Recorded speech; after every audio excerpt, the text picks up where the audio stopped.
Assalamualaikum warahmatullahi wabarakatuh. Perkenalkan, nama saya Dinda Hairunisa dengan nomor induk mahasiswa 32122211013 dari Prodi S1 Kimia. Saya di sini akan menjelaskan secara singkat tentang hukum HES untuk memenuhi tugas ujian akhir semester Dinamika Kimia.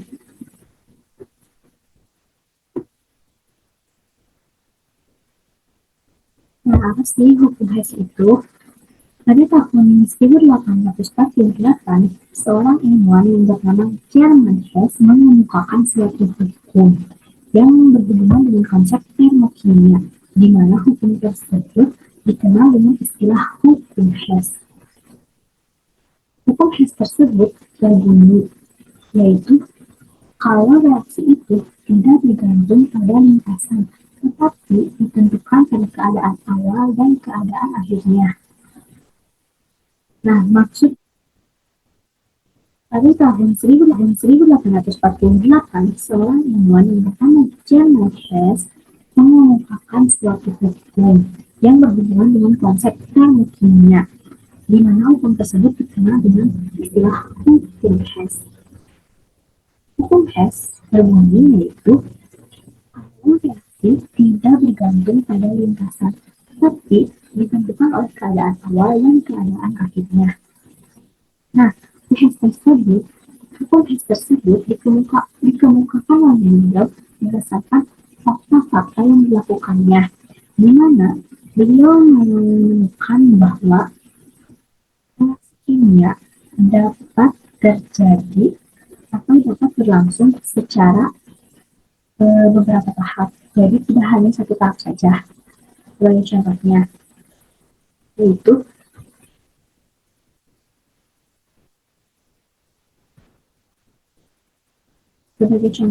yaitu bisa dilihat di layar, yaitu dengan pembakaran dari karbon, di mana reaksinya adalah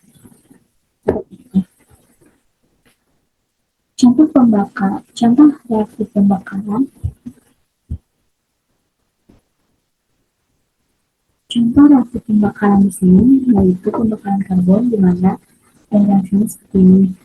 C ditambah O2 jadi gas CO2, di mana delta H-nya bernilai min 393,5 kJ.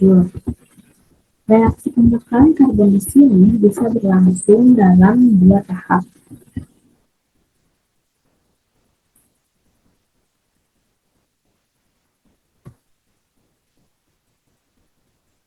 Terjadi dalam 2 tahap.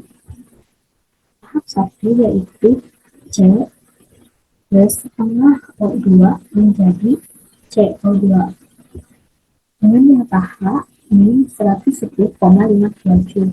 Sedangkan tahap 2 yaitu CO plus setengah O2 menjadi gas CO2, di mana nilai delta H-nya yaitu min 283,0 kJ. Nah, tahap 1 dan 2 ini bisa kita jumlahkan menjadi seperti ini.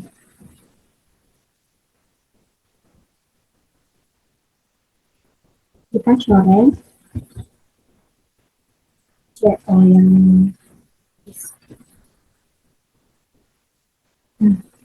ini bisa menjadi seperti ini.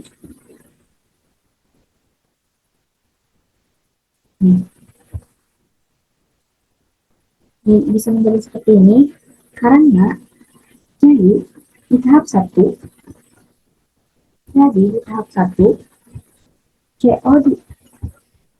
gas CO ada di sebelah kanan, sedangkan di tahap 2 gas CO ada di sebelah kiri. Kita bisa mencoretnya seperti ini.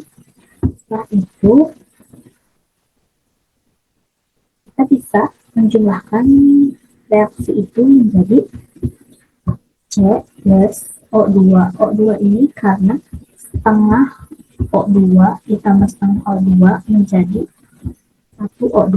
Koefisien 1 tidak usah ditulis. Jadi C plus O2 menjadi gas CO2, di mana delta H-nya kita jumlahkan juga, yaitu delta H tahap 1 yang mana nilainya minus 110,5 kJ ditambah delta H tahap 2 di mana nilainya yaitu min 283,6 kJ sama dengan min 393,5 kJ. Jadi hasil penjumlahan dari tahap 1 dan tahap 2 itu sama dengan delta H pembakaran karbon yang satu tahap ini.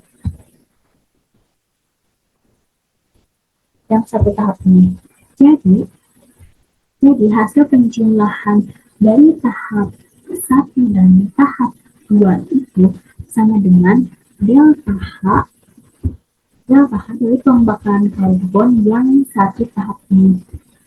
Ini nilai delta-nya samakan dengan tahap 1 dan tahap 2. Sehingga kesimpulannya adalah kalau reaksi ini tidak bergantung pada lintasan, tapi hanya pada keadaan awal dan keadaan akhirnya. Kalau kita melihat diagram entalpinya, maka akan menjadi seperti ini. Di sini ada pembakaran karbon, yaitu C ditambah O2 menjadi gas CO2 dengan delta H min 393,5 kJ. Jadi ini akan jadi ini kan satu tahap. Nah itu diagram energinya digambarkan seperti ini. Ini dalam satu tahap C plus O2 menjadi gas CO2 dengan delta H min 393,5 kJ. Ini terjadi dalam satu tahap. Delta H yang merah ini adalah penjumlahan dari satu tahap. Nah, delta H yang ini adalah penjumlahan dari satu tahap.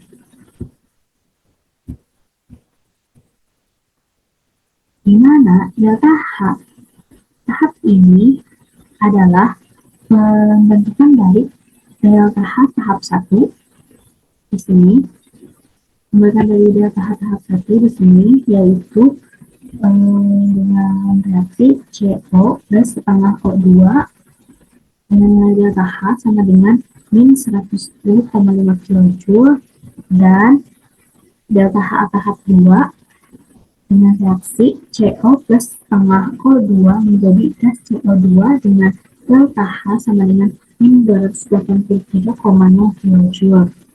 Bisa disederhanakan bahwa delta H dari pembakaran karbon ini menjadi gas CO2 nilainya itu dari delta H tahap 1 ditambah delta H tahap 2. Jadi kan tahap 1 ini secara langsung. Nah, tahap 2 itu secara tidak langsung bisa dikemukakan bahwa hukum Hess itu adalah delta H1 sama dengan delta H2 ditambah delta H3.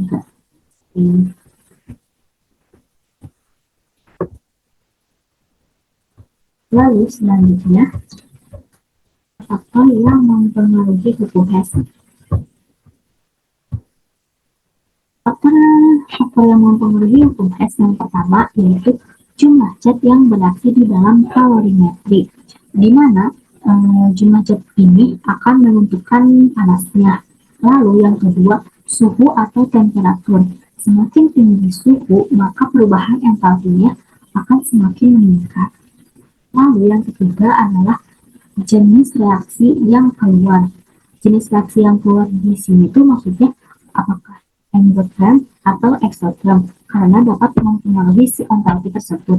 Lalu yang keempat adalah konsentrasi, karena di dalam hukum Hess termokimia semakin besar konsentrasi maka semakin besar pula kemungkinan terjadinya reaksi. Lalu yang terakhir yang kelima yaitu kalor.